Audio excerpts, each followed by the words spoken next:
जय गणेश जी की।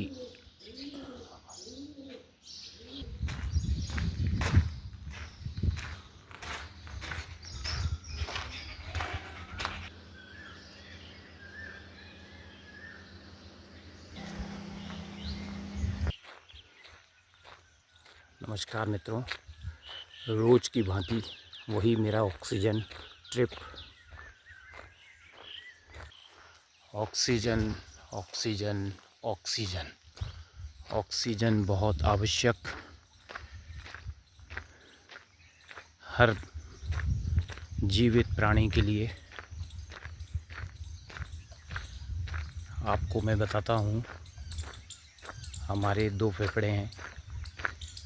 ईश्वर ने बॉडी के जितने भी अंग बनाए हैं बहुत सोच समझकर, बहुत। जय भोलेनाथ। मेरा डेली की तरह वही ऑक्सीजन ट्रिप मीन्स जहाँ आप जाते हैं वहाँ ऑक्सीजन अच्छी हो, ऐसी आपको यात्रा करना चाहिए। मेरा एक और मानना है कि ऑक्सीजन हमारी बॉडी में बहुत आवश्यक है। ये देखिए आप, कितनी हरियाली अभी 2-3 दिन की बरसात से ही आ गई है। मई के महीने में ऐसा लग रहा है जैसे बरसात जुलाई अगस्त आ गया हो।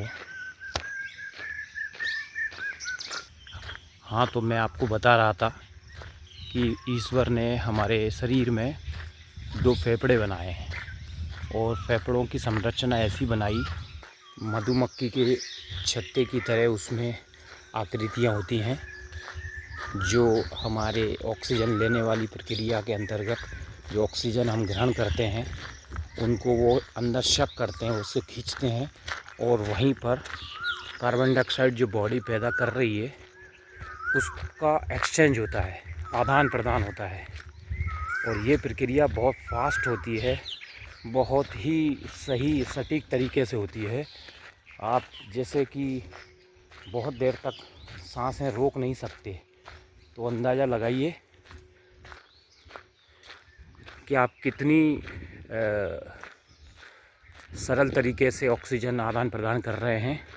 तो जो बॉडी में ऑक्सीजन जाती है एक एक अंग में, और वहाँ से जो कार्बन डाइऑक्साइड पैदा होती है उसको फेफड़े आदान प्रदान करके वो बाहर निकाल देते हैं। इन सब में लहू, खून का भी बहुत बड़ा रोल होता है।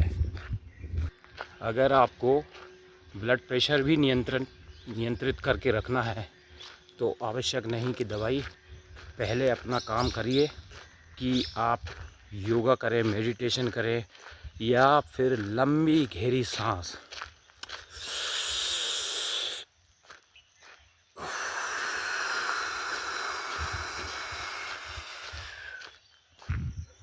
जितनी लंबी गहरी सांसें लेंगे आप, उतना आपके लिए अच्छा है, क्योंकि इससे आप कभी बहुत जल्दी थकने वाले नहीं, कभी मूर्छित नहीं होने वाले, कभी आपकी पिंडलियां नहीं दर्द करेंगी, और इसी प्रकार से आप तंदुरुस्त फील करेंगे।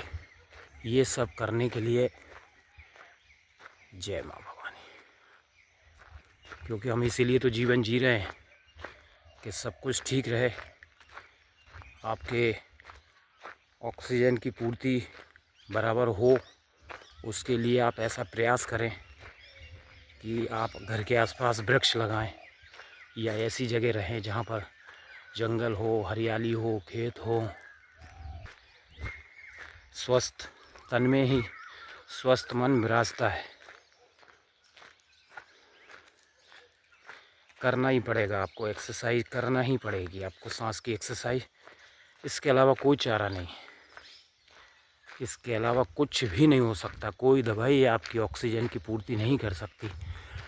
आप जहाँ रहते हैं वहाँ इतने वृक्ष हैं, आपको फ्री में ऑक्सीजन मिल रही है, बिल्कुल फ्री है। ईश्वर की दी हुई बहुत बड़ी गिफ्ट है, उपहार है।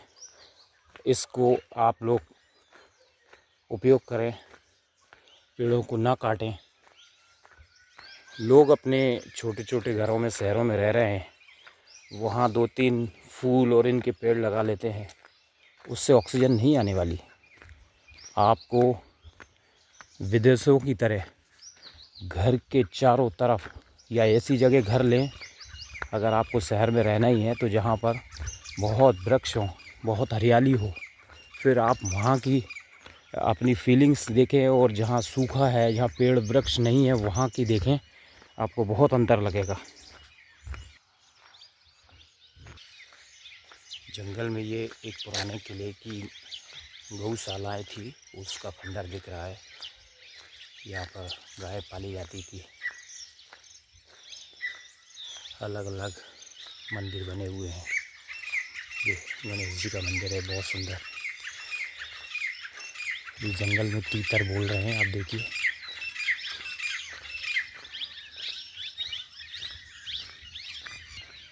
हाँ, मैं फेफड़ों की बात कर रहा था। तो ईश्वर ने 2 फेफड़े दिए हैं और उनको ऐसी संरचना बनाई है कि कभी किसी का फेफड़ा एक ख़राब हो जाए, आधा ख़राब हो जाए, तो भी उनको काट कर अलग करके जितना है उससे भी काम चलाया जा सकता है। ये प्रक्रिया जब पैदा होते हैं तब से लेके चलती रहती है कि आपके श्वसन चलती रहती है, फेफड़े फैलते सिकुड़ते रहते हैं। इन्हीं फेफड़ों को आप मेंटेन करेंगे तो सब अच्छा रहेगा।